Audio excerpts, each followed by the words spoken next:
Hello, hello. We're back. It's Wednesday, 6 p.m. Carla V Thinks Out Loud, episode 17. We've got Cody Dove here. I'm so grateful to have you. Thank you so much. It's nice of you to say. Thanks for having me. We were rescheduling here and there, but I'm glad it worked out. And you Me made too. Time. Been looking forward to it. I was thinking about this on the drive in. I think you're in the right line of work because you're instantly, because I've seen you on stage and I've talked to you. You're instantly likable. Oh. Like not everybody has that. So when you're like, oh, we should hang out and do this thing. It's just like that weird it factor. Like you have that where people are like, oh, I cheer for this person. So I'm Dude, happy I appreciate to be. that. It's true. It's You've true. always been so like nice to me, and we've talked a little bit here and there at the open mics, but I don't know you that well. So I was glad to like sit down and get to know you better. And no, it's great. Appreciate I you love saying it. that. No, you it's also have true. that starness. What do you call yourself? Well, if somebody was like, well, what do? It's a good question because I have friends across every kind of performance discipline. So I say I'm a hybrid act or improvisational comedian is what I say. Because to a purist, and there's a lot of people that are like, I do this only. To a stand-up purist, they'd be like, well, isn't that just crowd work? And it's like, no, it's a show as opposed to crowd work. There might be elements of that in there. But like my heroes when I was a kid were like Fred Willard and Jonathan Winters and people like that. So it's Jonathan it's Winters. Yeah, he's my all-time favorite. I never got to meet him, but a lot of my friends are like, yeah, I got to talk to him. I started when he passed is more when I got into him because he was on WTF with Mark Maron. Oh, that's a crazy episode. I heard that episode, and then I like went back and started watching a lot of his stuff and listening to things and just He's my all-time favorite. He's part of the reason. When I was a kid, I got to see him on different talk show appearances. And I was also a magician as a kid. I paid for... You really have entertainment. It was crazy. I bleed entertainment. I paid for college and my first car all with birthday party magic show money. So my parents were like, this is fantastic. But I bring that up because when I saw Jonathan Winters and he would improvise just at the drop of a hat, it felt like magic to me too. And I was like, oh, that's just a different form of magic and I can get rid of these props. Ooh, I love that idea. That's what it's like drove word me to it. magic. Exactly. It's like coming out with... It's like the handkerchief out of the hat or whatever. Exactly. And then that led to my... I've performed with the Second City, which is an improvisational theater in Chicago for about, 20 years next year. That's crazy. Very prestigious. It's fun. Very prestigious. I know when I met you first, and I saw you first at Inside Out, and before you even went up, I saw you and Jess Wood were there, and I didn't even talk to you guys, but I walked in, and like you talked about the starness, I was like... could feel that you guys were somebodies. That's I was funny. like, these people, he's going up tonight, and he has that something. I think it's like aura about you. It's an aura of high mileage. It's like that guy has done thousands of shows. I don't know if they were any good, but he's been up there a lot. He's done it. Well, and you said you started at Groundlings. Though, Yeah, in LA. Yeah, it was funny when I think I was like 19. I moved from Farmington, New Mexico, to the Groundlings, and I remember I stayed at like a Holiday Inn Express in Ontario, California, before going into like my first class the next day. My Isuzu Rodeo crammed full of enough to live out there 3 months was the initial thing, and I was terrified. I remember I shut the door. Like I had traveled a lot as a kid. I'm from a rodeo family of all things. So by the time I was 12, I'd been to like 40 states. So I'd traveled a lot. Wow. But when you're on your own, I shut the door to the Holiday Inn Express. I remember that night I lay there and I was terrified. You could just hear the my city. mind. Like fear, like my eyes were tearing up. I was so terrified. How I was old like, were you what at have I that done? point? Like 20, 19, 20. Yeah. But I took classes there, and the Groundlings is like they're heavy hitters that came out of there. Everyone from Paul Rubens, who plays Pee Wee Herman, to Will Ferrell and the great Kristen Wiig. Like those are all Groundlings. And at the time, the reason I wanted to go out there was like Phil Hartman and there were so many. I'm trying to think of the other ones that were really heavy hitters there. These people from Saturday Night Live that got their start there. Phil Hartman was one of the biggies, but it was like such a cool conglomeration of people. A lot of people that have done Mike Myers movies too. Mike Myers from the Second City, but it seems like a lot of those people too kind of stick together and like who they know and like their class of like kind of coming up and maybe get the newer ones of that. And am I wrong in like saying, at least it seemed like for a while, like Saturday Night Live, they were getting a lot of their people from like Second City, Upright Citizens Brigade, Groundlings, all of that. Is that still? They still do, yeah. In fact, it's cool. I'm glad I still do a lot of shows with the Second City. Like personally, the reason I like is because I like networking with like up and coming improvisers, and it's like just a cool fraternity, sorority of performers where I'm like, and there's a new crop, and I know a few that are in the Toronto stage, and now I know a few people on the stages in Chicago. But I also like that because then it bleeds through, like, on the current cast of SNL, I know 80 and Cecily and Chris Red. So what's cool about that, besides like being able to be like, I know some people on the show, it's also cool to see like, see how they change from when we were doing stuff, live stuff, and then see how that personality gets blown up on SNL and stuff. It's fun. Yeah, seeing them evolve as like this. Yeah, and then the things you liked about them, like the whole world's like, this character that 80 does or just her. The way she approaches anything, her characters is like, I get to see that quite a lot before everybody did. So are these some like characters and things they worked on while they were possibly there? Sometimes. Yeah, it's like the motivational speaker theory. That scene that Chris Farley, his iconic motivational speaker character, almost verbatim was on a Second City stage. Bob Odenkirk wrote that. Oh, wow. Yeah, what? No, he wrote that whole thing. I did not know that. And, of course, there was, when it was on the stage in Chicago, it was improvised a little bit. But the original cast in Chicago was like Tim Meadows and Odenkirk and Jill Talley and Farley. But it was almost verbatim when it went to the show. It was Phil Hartman as the dad, and then David Spade, I think, is is the kid, and Christina Applegate. Like, that's one of my favorite versions of it. I do see him in like the plaid jacket or something. Yeah, sweating. I had a crazy thing where there used to be a Second City in Detroit, Michigan, and I was up there in the audience just to see a show before I had anything to do with them. I think even before I took a class. And I look in the program, and John Farley is Chris's brother. I'm friends with his brother Kevin Farley, but he has another brother, Dude, John. When I was looking through your pictures, I told Patty, I was like, is that fucking Chris Farley's brother right there? And she's like, it looks kind of like him. I wasn't going to say yes or no, but fucking that's crazy, dude. What was crazy, it was a dream camp experience because we worked on a movie in Ireland, and before I worked with him, I was like, don't call him Chris, because he looks exactly like Chris. And I was like, don't call him Chris, don't slip up. But what was so cool was anytime we had downtime, like getting a bite to eat or they're setting up shots, he brought his mom with him too, which was hilarious. And all we did was tell stories about Chris Farley the whole time. It was great. Aww. So you got to know like the whole family. And they're all funny. Like, I feel bad. I think early on, Kevin was like, you're too much like Chris, or they would pigeonhole him in those type of characters. And I go, I think he has to go through those motions. Yeah. But they're all that funny. That's not the case at all. They're like just naturally. The whole family. Wasn't he hanging around for a little bit with, I want to say, not Artie Lang, Norm Macdonald? Maybe were they doing something? Kevin. I bet because of Farley's association with Norm Macdonald. They were on Howard Stern together. He brought him on Howard Stern or something. Maybe that makes sense. Yeah. What I love what Norm said in his WTF interview was Norm Macdonald was like talking about, and then he just threw out. He's like, Chris Farley was the funniest out of all of us, and I was like, that's pretty cool. Aww. Norm, I would have loved to met Norm. I was like so many degrees of separation close to doing it, but I never did. I was a fan of his from forever, so yeah.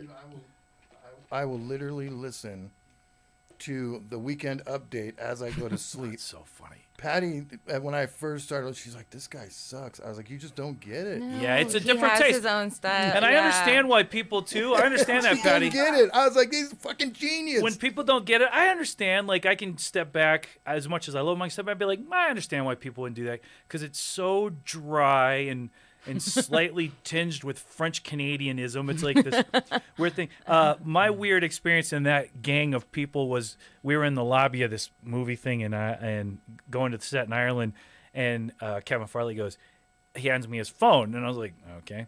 So I get the phone, and it's David Spade, and he goes, your name is Cody Dove? And I go, yeah. And he goes, sounds fake. Put me back to Kevin. So I David hand the phone Spade back. sounds really real. Exactly. He's like, give me back to Kevin. So I just handed him the phone. I was like, all right. Just talk to David Spade. And that's all I've ever talked to David Spade. That's hilarious. And you did, going back to the Norm Macdonald, we were on a show, Cody and I. Yours was the best choice.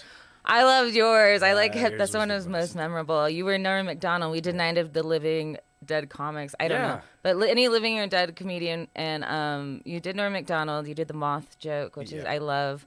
And you had posted it on the social media, Larry, whenever he passed. Yeah, when he dude, I was heartbroken. I almost fucking cried. It killed me, man. It killed me. I did cry. Yeah. It's a worthy emotion. I mean, like, I have loved him since day one. Yeah. Like, but his last Netflix special. And not only and he is a fucking man for going out like he did without telling anybody. That's old school, man. That's old school, man. They don't make people like that anymore. They don't make people like he went out like a silent. Boss. Yeah. Yeah, I love that about him too. And I also love that in interviews they were like that new show you're working on, will it work? And he's like, probably not. And he's like, I don't think anything will work. He's like, I just do my thing. He's like, stand-up is my thing. All this other stuff's kind of nonsense. You know, I always love that about him. Just doing things. That's not me. I'm like, what can this lead to? But for him, it was like, I don't care about it. It's like throwing at the wall. If it sticks, it sticks. I don't know. But it's a very Canadian thing, too, because when you come up doing comedy in Canada, especially his generation, when he came up, there was no options. It was like, you want to just get good at stand-up? And that's like, yeah, that's all I want to do. They're like, this is the country for it. There's like, there's the comedy clubs up there. Like, there's a chain of comedy clubs across the country, and that was like, all roads led to that. Have you gone up to Canada much? I love it. I would never give up my own passport, but I would get a Canadian. If they were like, Canadian passports aren't that difficult to get or whatever, I'd be like, yes, give me one. There was a point. I wouldn't go up there now. Yeah. It's all fucking martial law up there and shit. It's a little different up there now, especially across the plains. I lived up there in Bellingham, which is like 10 miles away from the border. Yeah, Bellingham, Washington? Yeah. We used to go to Ryan Vancouver. Stiles has a theater Yeah, there. he does. Yeah. He would walk into Hagen's all the time. You'd see him. No, approach him. Just my Whose Line Is It Anyway connection is I do shows with now I can't think of his damn name. Colin. Colin. My mind. I'm embarrassed. My mind is. Every time I hear Colin, I think Kaepernick. Wasn't he just on the show that we were watching before this? No, that was because that guy used to be on Whose Line. Right. The guest that was on. I can't believe I'm gapping on his name. Yeah, I'm like Colin from Who's. But the bald guy. The bald guy. Canadian guy. Fantastically awesome. First time we did a show, he's like, do you want to go to dinner? Like, before the show. We just talked like 5 minutes. I go, great. That's so awesome. We went and hung out, and he's fantastic, even though I can't think of his last name. Because you just call him Colin. You dropped the last name. My theater teacher, I did theater all through high school, and there was a point where she was like getting a divorce and like a little sad or something, and then just didn't really care. So we had 2 portables, and she would like send us in the other portable and just set up the TV, and we would watch Whose Line Is It Anyway, like every day.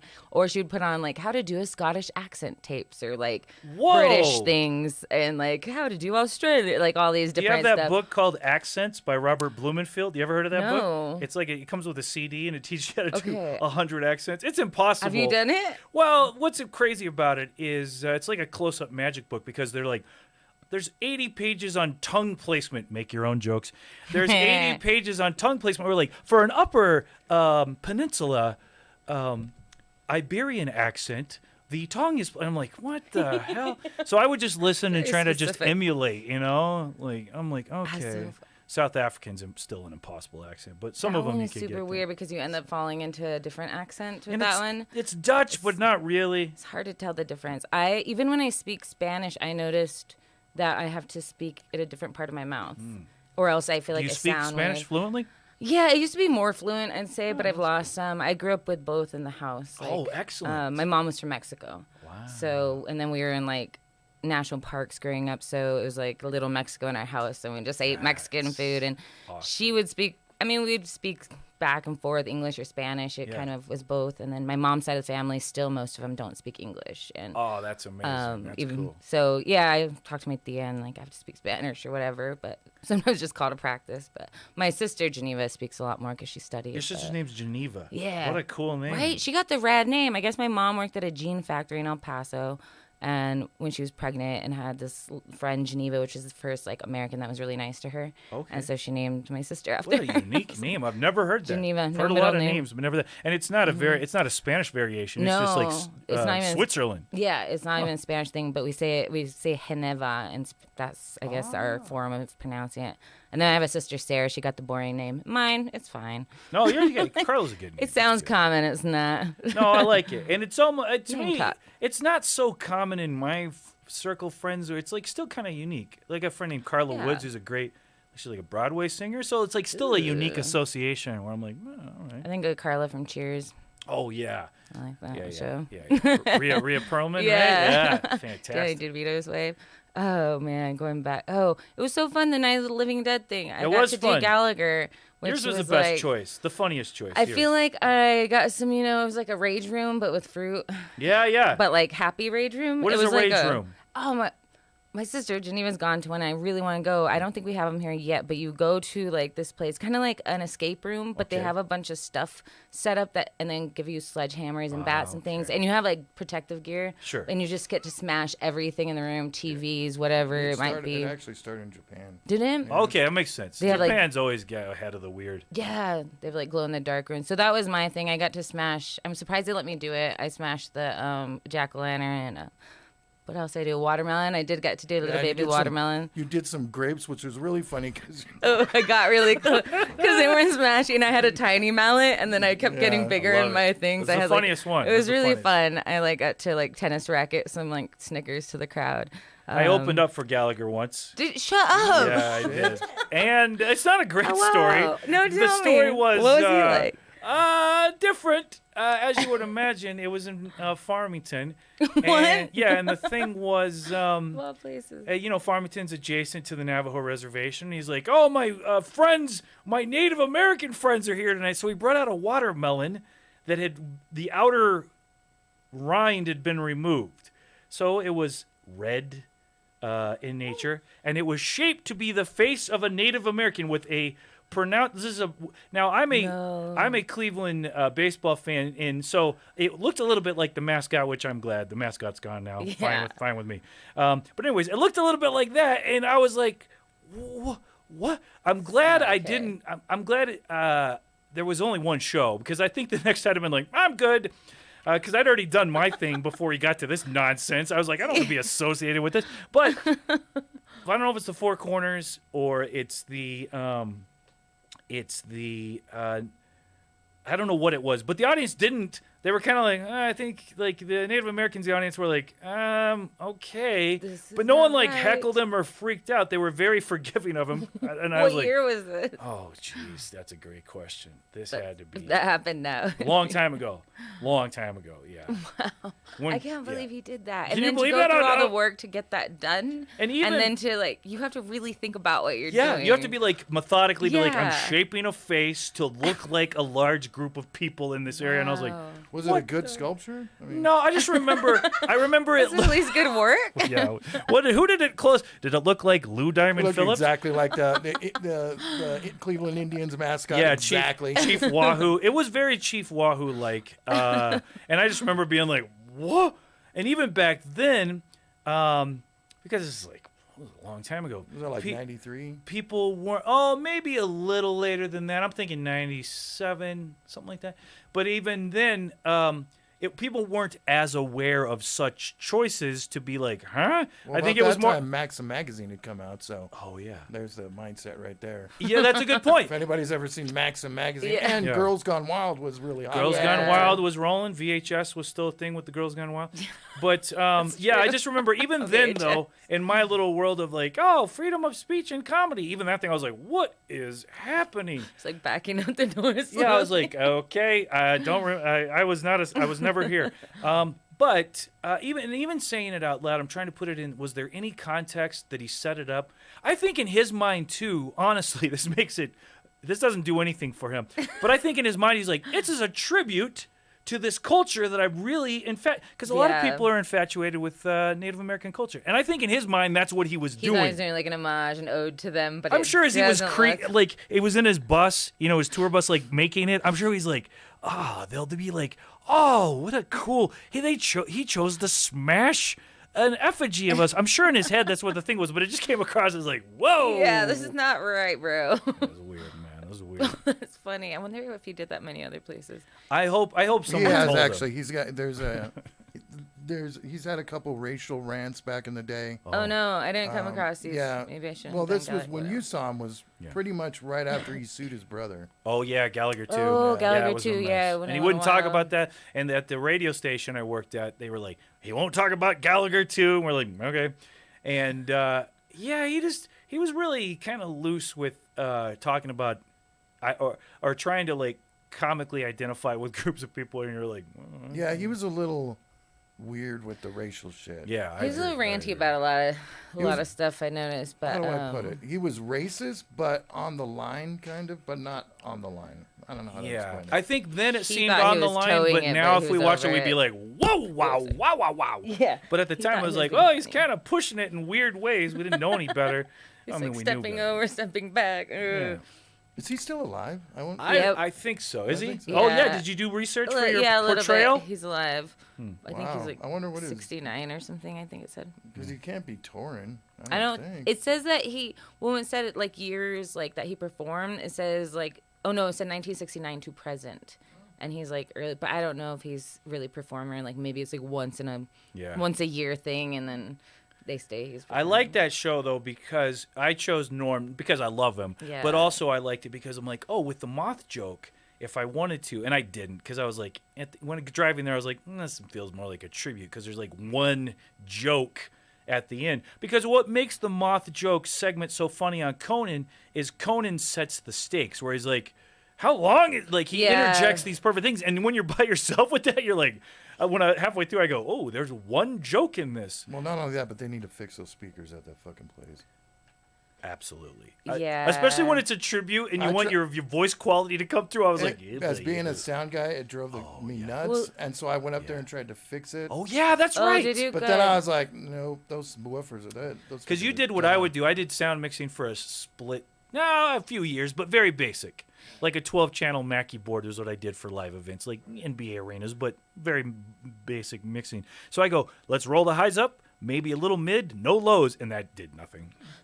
And I think they might have had a different sound guy before, or this guy Dylan Sounds like that the I know. speakers have been blown out Yeah, or something. I don't know. but I think even like a few months ago, I feel like the sound was better than I think it so. is Did you go to the now. last open mic 2 nights ago? No, I was curious if I anything didn't was go different. to that one. I guess some alpacas showed up during it. Oh, yeah, I saw that. Some llamas on the street. Some or something llamas like that? came into Inside Out. Only in and hung out. Albuquerque. We don't have smash rooms, but we got llamas in the streets. There's another couple downtown that has goats. They're like, well, they're getting bigger now, but when they were like little kids, they would like take them Are you on talking about like leash. pet goats, or they got out and they're No, roaming pet the goats, streets? and they like walk them around, and now they're kind of off leash, and they just like follow the couple around downtown and in the bosque. It's hilarious. Yeah. I love, I'm like... surprised Pete is not all over that shit. Oh, Life. man, yeah, man. This sounds wild. There's some pigs downtown on Cole and Third that I always drive by. I'm like, hey guys, they're in like a yard. They're cute. I've always said you want an alpaca in the streets and a llama in the sheets. I've always said that. It's always something I've lived by. That's what I look for. That's my life motto. Oh man. Oh, and last night there was a new mic. Royal has a new one at Juneau. Okay. It's like near Wells Park Track. What is Wells Juneau? Park. A bar? It's a brewery, but they Okay. have like a back room that's like nice and set up, and they have cool furniture and things. I love how many breweries there are. It's like, oh, this new It's brewery. crazy. Am I wrong? We have like way too. I guess everybody now is getting a lot, but for a while we were like, I think #1 per capita or something in breweries. No, actually, it's when I first moved here, there was none. But I moved from Washington, which has breweries on every corner. Yeah, you led the way. So I knew that once there was one, there was going to be multiple, and There's that's a what ton. it is now. And I it's guess like that it's everywhere, easier. like Colorado. Yeah. Everywhere's like Apparently, that. it's easier to get a brewery license than like a bar license, or like. I think so, because doing some different theater projects where we were trying to, have nights where you could have beer and stuff. It seemed like our state's like it's a very different. It's a weird process, and I find with breweries too. Like I haven't had many beers that are brewed in these 1 million breweries in the city where I'm like, oh, I like this. It's always like, this is a lavender infused coffee shake. I'm like, but also I'm a coffee guy where they're like, it's a Sumatra, and I'm like, I don't care. They're like, yeah, but it's a cold drip. I could care less. Does it make me forget how despondent I am? Yeah. It'd be like, I'm the kind of druggie, if I was doing cocaine, they'd be like, this is pure. I'm like, doesn't matter. This is from Colombia. I don't care. Yeah. It's fine. They're like, this is yellow. Yeah. Like, it's fine. It's whatever. It makes me forget, and it's overpriced. Okay, sure. Let's do this. You would be like a drug dealer's dream. I know they'd be like, I don't care. Does it do the thing? Guy. It does the thing right? Well, fine. I don't know any better. You're charging me 10% more than all your other customers? Yeah. I don't care. Exactly. Let's get this done. So you have been back how long now? I was touring when the apocalypse started, and it kind of chased me a little bit. Like, I left the Orlando airport, and by the time this was March 13th, I was on a cruise ship on March 12th, and my agent goes, it was so funny, it was whiplash. She goes, can you stay till May 20th? And I go, well, it's like found money, sure. Because she's like, I think it's going to be very difficult to get new entertainers out there. It's going to be weird. Like, we don't know what to expect. So just stay there, and then they'll bring on new guests, and you'll stay there. And I go, all right, no problem, great. And then in less than 4 hours, she goes, okay, you're going home tomorrow. And I was like, wow. Okie dokie. Wow, so you were on a cruise ship doing this. I'm surprised they didn't like keep you guys on there and just like some of those cruise ships, like people were like stuck on them for a while. I lucked out. And we, the big, what was it? Princess, I think, was the real dangerous ones. So back when we didn't know how severe this would be, I got a lot of mileage out of, like, I was in Cabo, and that ship was in port with us, and I was like, it's the ship from the news, everybody, and everyone's like, we were all like, ha ha ha, this is pretty harmless, right? Yeah. And then all of a sudden, like, the clouds rolled in. It's like, oh, you can't do that. You can't talk about that anymore. Just kidding. Yeah. Do you like cruise ships? I love it. It because people think that don't do cruise ships like, oh, it might be hacky or you're limited. But I've been very fortunate. Like, I do what I do on land out there, just the way I design my things. It's best described, too. A lot of times comedians will be like, hey, man, I'd like to do ships. But this is also the same comedian that I just watched on stage be like, hey, you know when you're getting it on with a Shetland? I'm like, you wouldn't make it out there. Like, you might get through one show, and then they'd be like, okay, you're going home. Like, it's built for a certain kind of performance. Like, you're going home tomorrow in Bermuda. Like, oh, I didn't know we were going to Bermuda. Yeah, we're not normally, but you have to leave. So we're going to slow down, and then you ship off back to Rio Rancho. But, yeah, I love it because all my heroes when I were a kid were like network guys, and you really have to be like a corporate comedian out there. Now, you can take risk because it's weird. It's a weird situation where they're like, you have to do adult shows, but then your contract, it's like, you can't do any adult material. It's really strange, but everyone, when you've done it long enough, you know how to like satisfy that and still make, because it's all corporate, cruise ships are all corporate. So you have to make it seem risque and irreverent while still keeping all the suits be like, oh, yes, this is fine. It's a weird... That seems like a hard thing to do. I mean, I think it's a skill to be able to do clean shows and everything. Because I guess, if you're going to be on network or do anything, you have to be able to do that. And then, have your other sets. And And I totally understand comedians are like, I would never do it because it's, it would infringe on my ability to do my controversial material. I'm like, yeah, that's great. It's not for you then. I think you'd be exercising a muscle too that like, like a different sort of comedy brain muscle of like, even like how improv's different from like doing stand-up writing and different things. I'm lucky that I was always built that way. Like whether it was Jonathan Winters or David Letterman. And I mean, I love Chris Rock just as much. But I was always geared towards those kind of performers. So like, that's why I wear a suit. It's like it's ingrained in me. And like I usually work about 90% clean anyway. So it's like perfect for me. And I don't lay awake being like, oh, it's infringing on my artistic my what I should really be doing. No, I'm like, oh, I love this. I'd like to make like people from all over the world laugh. Like that's a weird thing too, Brian Regan gets away with it. Yeah, I love Regan. He does the ships. Yeah. Getting so. I don't think ships could afford him. He plays clean. Yeah, the clean stuff, right? Yeah. And people still, I've seen him a few times, and like, he's a great example of. I emulate that thing where it's like my weird style is like at the end of it. A cool thing is when audience members are like, oh, I didn't even notice that you weren't clean. They just get wrapped in the thing and then it's over. And there's a lot of comedians that can do that. They can. like Brian Regan. Yeah. I mean, even what's the other really pale dude? Gaffigan. Yeah. He's really good at doing that.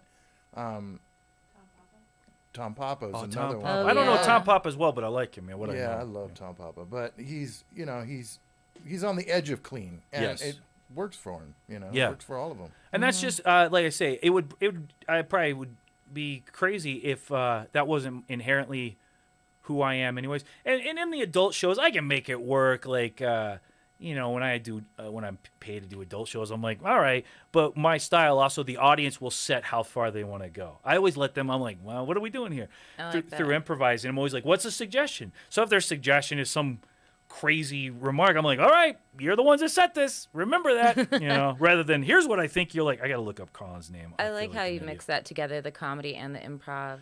Yeah, I like it. It's a weird stand up with the improv. I appreciate that. I really love it, and I designed it like on purpose to be like, oh, this is what I want to do. Because like I said, Jonathan Winters are the nightclub acts that I always liked. I'm like, oh, I want to do this, and it's been fun too. Like I opened up for Paul Rodriguez a month ago. Like he's a longtime comedian for he did Johnny Carson in 1983. But what I liked about him. And so he is a part owner of the Laugh Factory in L.A. And so every insecurity you have as a performer, before the show I go, oh, man, he's so tied to the Laugh Factory. What if he sees me and he's like, that would never work. You could never do your little weird dog and pony show in a club. Yeah. But after the show, he's like, I'm taking you on the road with me. Like, I want you to be my opener to do so. Awesome. So there he is right there. Oh yeah. Colin Mockery. Mockery. Thank you. I did not know it was spelled that way. I could not. My brain freaked out. He's the nicest person. You know how nice he is on the show? Yeah. He's that nice in real life. And they all that show was so funny for so long, and they tiptoed that line of like adult, but it was still network. It was still funny, entertaining. Families could watch it together, or like all generations. I think it. Yeah, nowadays it's really hard to find a show that you can watch as a family. Yeah, that's true. Oh, for sure. Yeah, that's true. I'm sure you having a kid now too. You're like, Yeah. My dad would just leave the room a lot. Oh yeah, I was as a kid. I was always the person like when some sex scene or something come on, I'd be like, I'm going to the kitchen. I was always the person to leave because my parents weren't like wild cards. They're like rodeo people, but they still were like, it would like something would come on in some R-rated movie or PG-13. I'd be like, I'm going to get a snack. I was the one to leave. They weren't like, turn it off. They're like, let it ride. My dad was always the one to leave. Yeah. Oh, my parents were Dutch Irish too, so they're like, maybe this will take care of any intimate talk we have to have with our children. Let's hope this works. Exactly. Yeah, we didn't really get the birds and the bees talk, and 6th grade sex education was real minimal. No, my parents were smart to be like, you were traveling with us in a motorhome going to rodeos around the country. You'll pick up enough. Let me ask you a question. Do you feel like you grew up in kind of my era? Yeah. Like it was a little bit more sexually open. And as far as like the ranch, talking about it. The ranch. Like, maybe, but I also remember in 6th grade, they have that presentation you have in 6th grade. Right. Bring all the classes. I don't know if they have that anymore. Ours was crazy. Some schools, I think they do. Do they? My sister's a 6th grade teacher, and I think they take them. They have like a choice, and the parents have to like sign a thing. I was gonna say it's probably super litigious now. Yeah, it's all these like art. I go to like an art walk or where all the young peoples are, and there's like all the little kids are like half naked. But maybe that's always been that way because I guess when I was younger, it was like the Jinkos and the crop top. And like, yeah, no, I didn't wear those, but like I think the naked kids have always been around. I remember they when I was have, a kid. and I'm just older now. I'm like, cover up, children. Yes, come I'm on. too cold.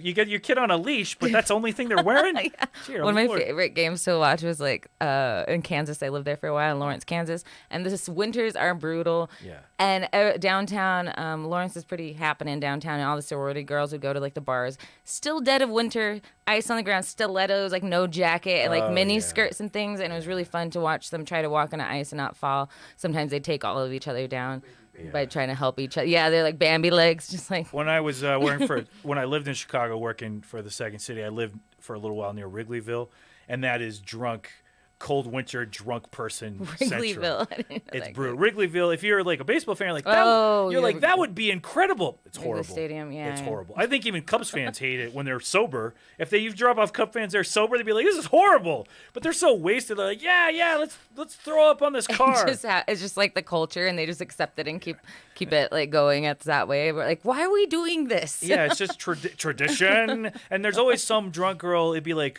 40 below. Walking down Clark Street, one flip flop, and like, first of all, why are you wearing flip flops? And where's the other one? Like, what happened to you? And then all the Irish kids coming from the suburbs to fight each other on St. Patrick's Day, like a big fortnight comes to life for one night on St. Patrick's Day, and they just beat the living shit out of each other. I didn't know that. Yeah. It's crazy, man. Wrigleyville is no fun. Plus, as a Cleveland baseball fan, when they beat us in that 16 World Series, you're a little sore. I love Chicago. Great museums. I love the theater scene there and comedy. But how is it there? Like Chicago, how long were you there? Or are you still partially going to go back? Sometimes I go back. Now I'm lucky that I'm like a hired mercenary for the theater. So they're like, hey, we're going to go to the Kennedy Center for 2 months. Will you do this show? And then you'll just rehearse in Chicago for 2 weeks, and then we'll go to D.C. And I'm like, great. So you like stay at an Airbnb. Wow. As opposed to when you start with the Second City and you're taking classes, you live in an apartment with 8 other sweaty improvisers, and then you go and you take classes and you try to scrape together and you do shows in basements, and it's all great looking back. But now I'm very grateful that now they're like, okay, we fly you in, it's 2 weeks, and then you get put up at a hotel in D.C., and I'm like, yeah, this is great. You've moved on, leveled up now. It's fun. So when you do like Second City or Groundlings, because you started Groundlings at like 20, you said, and then you moved to Second City, but you're saying take classes. What does it all entail to be a part of these, and how do you get in, and like what actually like? It's like a giant pyramid scheme, but it is. But there's real art, and you learn real skills behind it. But it's all this tiered system. So at the Groundlings, you start first improv class I ever took was there, and you started like there, I don't know what it's called, level A, level 1. You start at their basic level. There's a fun shop for like bored housewives, but you don't want that. Those are like people, like rich people come in from Bel Air and like, oh, it'd be fun to meet other people, and it's like a pampered chef thing, Yeah. But you start with a real improv for actors type thing. And then at the Groundlings, what's crazy is you take like 3 levels, and it's such an in-demand program. You then wait for like 2 years before you get into the next thing. And I'm like, what? When I heard that, I go, what? And it timed out that at the time I was dating someone in the Midwest, and she's like, why don't you do Second City? It's closer to me. And I go, fantastic. L.A. was never like a big... It was cool, and I liked it, but it was never a big dream of like, gotta make it here. Right. L.A. is like Me Too. It should be the city should just be called Me Too, because you could be in your car, like, going in to get a candy bar. And I'm like, hey, I just moved here from New Mexico. All I'm here to do is absorb how to improvise. And, Me Too! Yeah. The guy cleaning your window, like the homeless guy, Me Too! He's like an improv shirt. Everybody's a transplant and just like Literally. trying to not bump into each other too hard. Everyone around the country won their district in cool, so they all moved to LA for the grand championship of cool. Hilarious. Yeah, that's what it's like. That is kind of what it is. That's the feel. So you go through I'm sorry, yeah. No. You go through these levels, and then at Second City, what I like about them, it's more continuous. There's not like a huge waiting period where you're like trying to survive, pay rent in LA until you can get into the writing class at the Groundlings. It's a great program, but it's weird. Well, you have to wait so long. People do it. At Second City, it's like continuous. You'll start lower levels, go to advanced levels, then you eventually work into the conservatory, which pays off in a student show. So you emulate the Second City process.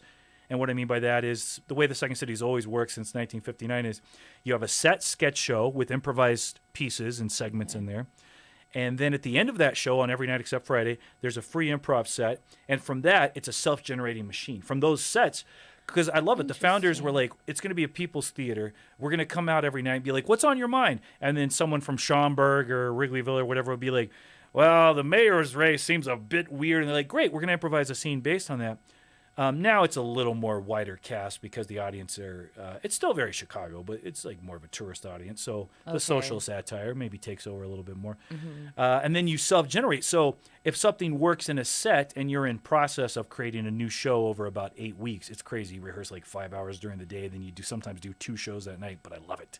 It's like your tour of duty. Yeah. The brotherhood and sisterhood, when you meet another alum of the Second City, it's hard to be an alum. You just have this like look in your eyes like, man, if you put a review there together, it's comedy boot camp. It's insane. You went through the shit together. Yeah, it's like SNL doing SNL because during the day you try something that night. Sometimes it doesn't work, and then you take it back, and then those improvised pieces are eventually shaped into songs and scenes that become the next review. It's very smart because when the audience is like, Cardi B, then you shape some cool, weird, satirical thing about Cardi B, and then the show critics come, they're like, it's so fresh and of the moment, you know? Yeah, I like that. And how many people are like on the stage or like in a show every night? How many are you? Or is it a moving like? It's 6 people and a music director, and of course you have outside. You have stage managers and outside directors. When Second City did Ships, that's how I was first even ever on a ship. At that time, Second City, even with Ships, was employing like, this is a rough figure, 35 people. Ships gone now. Second City employs, like, making money, making your living doing it right now, including Toronto, which I don't know if they have they might have their full show going. 18 people. When I auditioned, it was... That's very elite. Cuckoo crazy. It was 600 people auditioned. When I auditioned, they hired 6 of us. Wow. So it's like trying to get into law school. You cram. And how can you cram to improvise?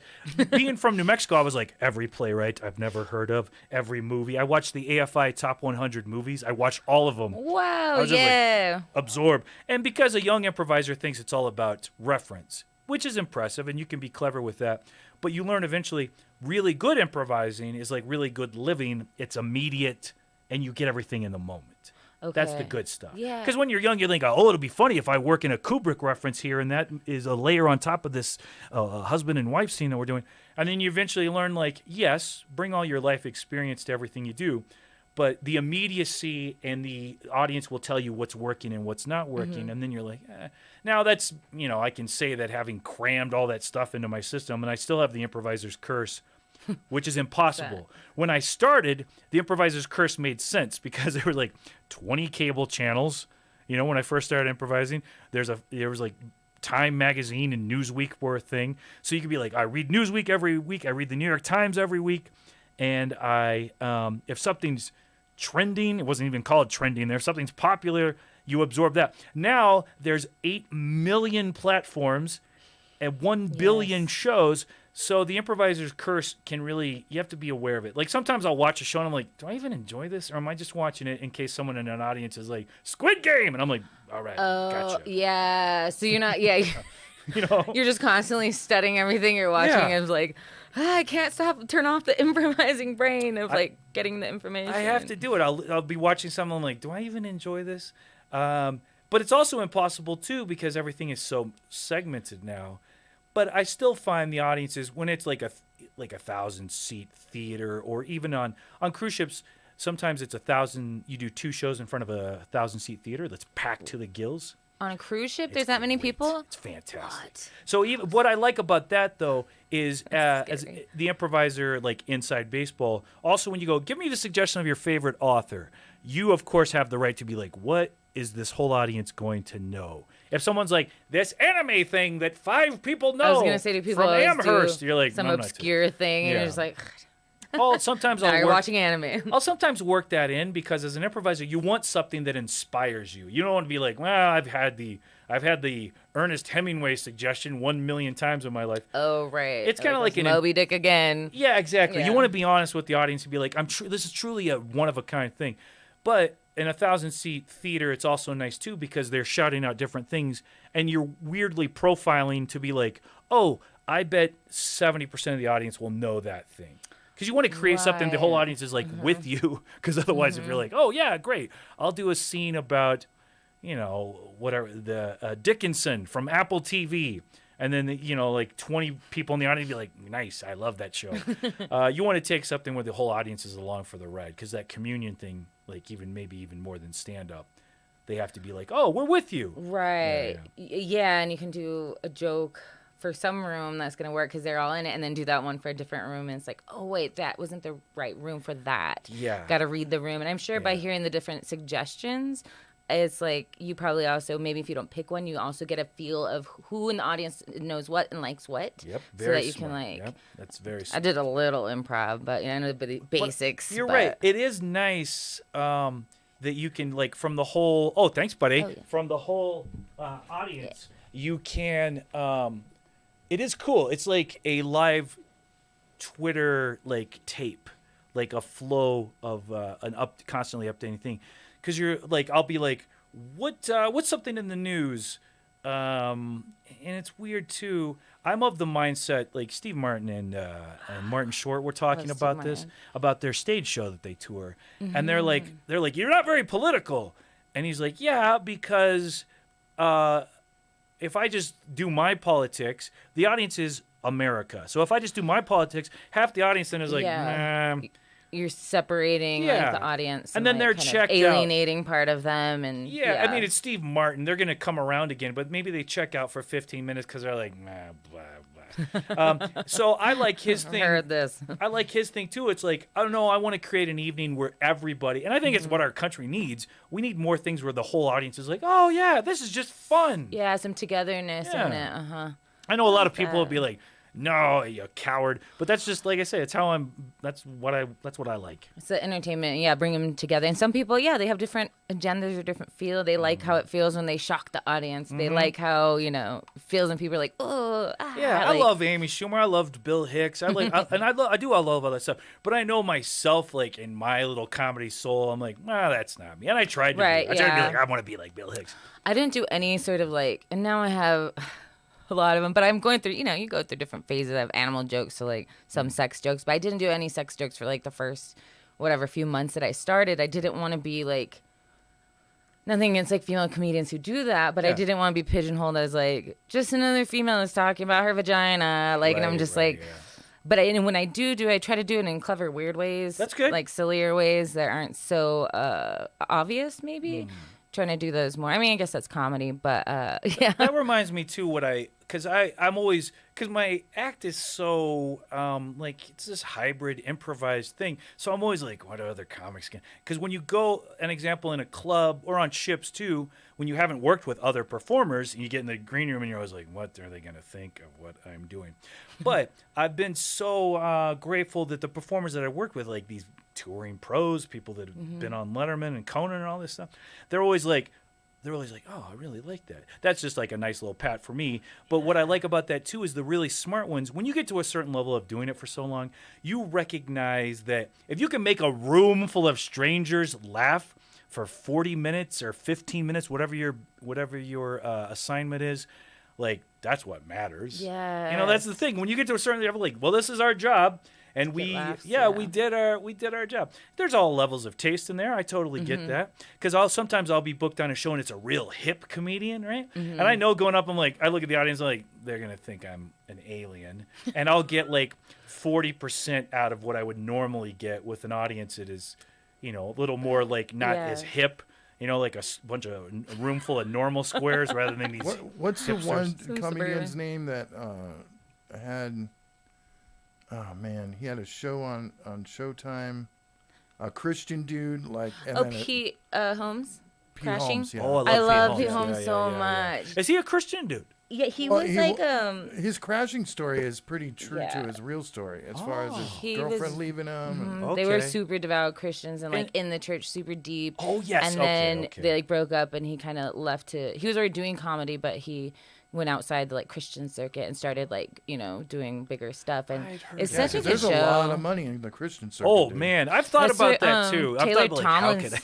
Taylor Tomlinson, I think, started in the Christian scene as well, and doing church and stuff like. And Crashing's also based on Phoebe Bridges. I almost said Phoebe. That's a different Crashing. Phoebe there's two Waller-Bridge. Crashings. So there's but one isn't hers the one that inspired the HBO version? Or Showtime, wherever it is. No, so I think those are different. Crashing's One's a movie with the so there's a lot of Crashings. Right? No, there's a Crashing show on Netflix where it's Phoebe Waller-Bridges, and she also does. Oh my God, what's that show that I love? That's so great. Fleabag. The best. So good, but those have nothing to. They just are both named Crashing. So Pete Holmes is just like his own story. Her show was not the inspiration for his show. No, because hers was like her best friend and her having like maybe will they, won't they, like a guy, and then like they were like living in a dorm together with other people, and his is more about like his crashing his life and like restarting. I love Fleabag. So good. It's so different. I love like it so much. much. I love her. How it's Everybody filmed. does. I love her so much. I wish and I there love more Phoebe seasons. Bridgers, the singer too. Right? I always get that. So my Phoebe Walt, they're the same. And they did some bit on, I think it was Instagram or something. They did a little video together. And I was like, That's cool that they did that. She's so smart. Right? I worked on an Amazon series this year. It was weird. Like COVID, I'm so thankful that like it forced me to stay in one place because it taught me like you don't have to live on the road. But also I love it. I'm about to go do a project next week. It'll take me to Florida. So I'm like, but I'm also freaked out because I haven't been on a plane since March 13th of 2020. Right. So And my they sent you mind's back.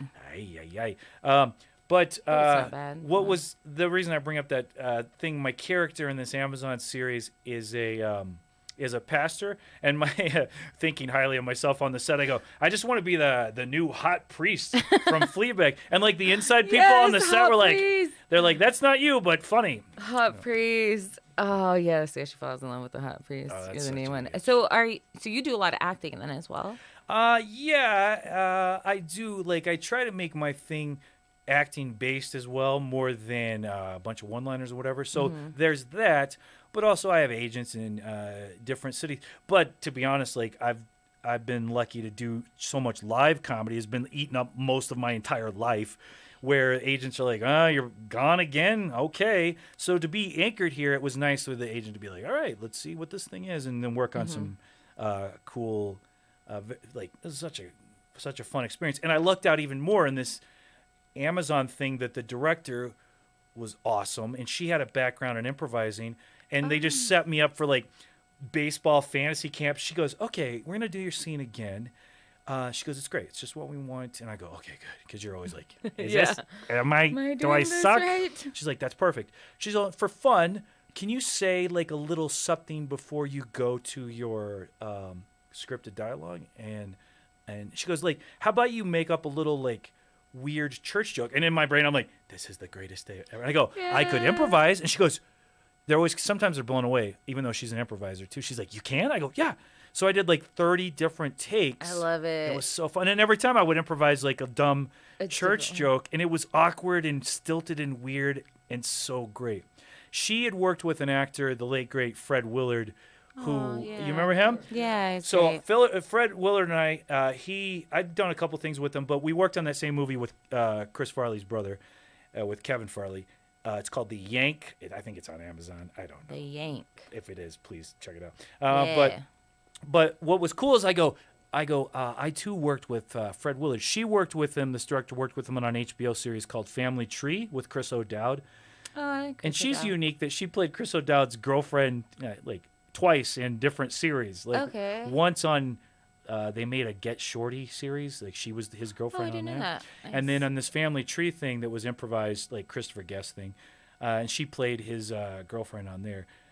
She's very good. It wasn't too she wasn't relegated to that role too much.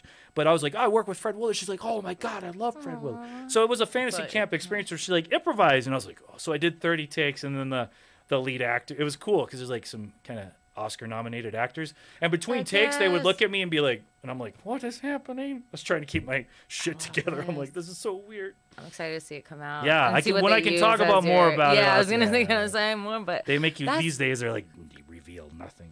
And I'm sure that's great for a director to have somebody like that's malleable like that on set, that they can kind of it goes either way. Some directors are like, oh great, and they love working. Those are like my people, But then also some directors are like, don't deviate a word. The script is this writer specific. Is way more successful than you. Yeah, do your little part and go back Sopranos to your is a really good example of that. They don't deviate at all. No, Chase wouldn't let them. Like they had to go by the script. Interesting. That makes sense. Am I wrong? I feel like in comedies, it's more accepted to do like that, but when it's like a drama or something, they're like more stick to the. Well, I can't give a great specific example, but I know comedy directors. Oh, Coen brothers are a great example. The Coen brothers are like, they do a lot of do not change a pause. They'll even like do line readings for big time stars. They're like, I want you to say this will serve the rhythm of what we're doing. they're very meticulous about the timing. Super meticulous. And you know, their language is so interesting and weird. That people, they keep the same ones sometimes because they learn their cadence and their rhythm of how they write and like direct. And what I've learned for anybody that's been acting for just a little while or getting into acting, it's funny. I've been doing it. I've been a member of Actors Equity for like forever. That's the union that represents like Broadway actors or whatever. You know, that's a second city thing. But I'm just now being able to stay in one place and do more TV and film auditions and TV roles is what people forget. And comedians are guilty of this too, because we think like, oh, they like us because we're like interesting and quirky, which sometimes, yes. But your job in those situations is to tell the story. So when whatever my brain, I'm thankful it did, but my brain was like, hey, wait a minute, that ain't about you in any way. It makes all the difference. Go back to the store. Yeah. Like, how does your little weird store clerk serve the biggest? It's not about you. They don't care about you. They don't know who you are. You know, because in our minds, we're like, oh, I'm unique. I'm kind of quirky looking. And they're like, no. It's all about how do you further like, the just story. fit into the, just fit in. We're moving along. And it's great because when you realize that, too, all this weird pressure and self-judgment or why you didn't get the thing or whatever, it all goes away. You're like, serve the thing. Be clued in. You know, you had theater acting is wildly different than on camera acting, but like just serve the thing. Like, and it's good in life too, like in how you apply comedy or whatever. And even in a stand-up show, it drives me nuts sometimes when young comedians they're like, okay, you're the middle act. You're gonna do 10 minutes. They're like, I'm gonna kill, and you're like, okay. Good for you, but remember, this is an evening. Yes. It's an evening of things. There's a different role that each person which I started learning in comedy. Like, you got to know how to open. You got to know how to be the feature for the headliner to set that up for them. You got to, be the second one and keep the energy flowing. So it's a very, very hard thing to balance, but you got to learn the rhythm of things. Yeah. And I like it because then stand-ups it's a different mindset, but I like it because then like in a sketch show, you're more part of an ensemble in a very loose way where it's like everyone wants to do well, sure, but there's a difference between doing well, like I'm going to wear this audience out, I'm going to kill them. So when the headliner goes up, they're like, okay, I've got to spend my first 5 minutes bringing the room to a nice low simmer so then I can take them somewhere. Right. But you learn, everybody learns. I understand because when you're like, I gotta be the best at this. Like, this has got to take me to the next thing. So I get it. Depending on the thing. I was going to say before we wrap up and you were talking about like sometimes you're not for every audience, but I feel like with you, like you're memorable though because you're doing your own thing. Even if it's not for the audience, they're gonna remember you. Even if it's not their fave, even if they're like, oh, I want to like darker, but they're like, that guy was cool. Like he has like his own thing going on, which I think, makes you kind of shine in a different way too. I appreciate that, and I think for my own sanity too. I'm comfortable and I like what I do, regardless of where it takes me or. Every audience is different anyways. On a night-to-night basis, it can be different. But regardless, in like a whole career thing, I encourage any artist to do that. Be like, do the thing that you want to do. I'm like, oh, this is what I want to do. Because it'll feel natural and feel better and it and looks then at better. the end of your life, you're like, oh, I played the game I wanted to play. And even if that means like, well, yeah, you did more live shows than TV appearances, or you even did more cruise ships than theaters. But I'm like, yeah, but... But Jim Carrey says... but you're working. Yeah, exactly. You're working and getting a lot of experience. That's the truth. What does Jim Carrey say? He's like, if you're going to fail, just fail at what you love. That's right. It may not work, so you might as well go down doing what you love. Yeah. That's the goal of this. Well, we have to wrap up because we got to go to the Battle Royale. Yeah, to the Insult Fest. What did you call it? I call it the Insult Fest. The Put Down. Yeah, you going to the Put Down Festival? Put Down. There's a roast battle at Revel tonight if anybody's watching. And it is a great show. People love it. It gets interesting. I just get nervous because they're like, I'll take you down. And I'm like, I'm too sensitive. Rob is hosting, right? Rob? Yeah, Rob's hosting. Rob Buckdy, Gibson. Watch the BS show with Larry who's here, and Panny. Yeah, thanks to you guys. And Larry's going to go film some stuff. I'm just going to go watch because I got friends on it. Thank you so much for having me. What a cool setup. Yeah, all your information is on there, but do you have anything you want to plug that's coming up real soon? All Cody's information's in the description. Yeah. Oh, thank you. If people want to see me or if you're like... there's a good chance I'll go on a tour starting in February, so I'm hoping that comes through. That'll all be at codydove.com, visited by tens of people every year. Same. I got Carla Vasquez Same Comedy. with our websites, buddy. CarlaVasquezComedy.com, carlavthinksoutloud.com, Carla Vasquez Comedy everywhere. You're great. Like I said, the same way we began to. You're so naturally likable on stage, and you're just I think too is what I can tell as well. I can tell you're a very good person. So thanks so much. I appreciate that. I'm like, I'm trying my best at life. I'm like, why is everybody crazy? I'm just trying to be nice. Yeah. No, I really appreciate you, and man, I could talk to you for a lot longer. I love just all your we'll do it again experience and things. Yes, we will have to have you back. Yeah, I guess that's it. We'll see you next Wednesday. We're gonna have Karen Carson on. Oh, great! Also an amazing comedian here in town. 6 p.m. Wednesday. Anywhere you stream. I love you guys. Did we already say ask him if he has something going on? Oh, yeah, he said look at the last. Yeah. Oh, come next Cosmos next Thursday. 11/11 is my 2-year anniversary show. Neil Rubenstein's in town. Sarah Kenny's hosting. We got Kurt Fletcher, Jess Wood. It's a cool room Steph, too. And then Matt. I can't remember his last name. Peterson? From New York. Oh, Matt from New York. Okay. Yeah, he was at Sarah's wedding. But anyways, yes, come to that. I love y'all. Keep watching, like, subscribe, enjoy. Thank you, Cody Dove. Thank you very much. Have a good night, guys.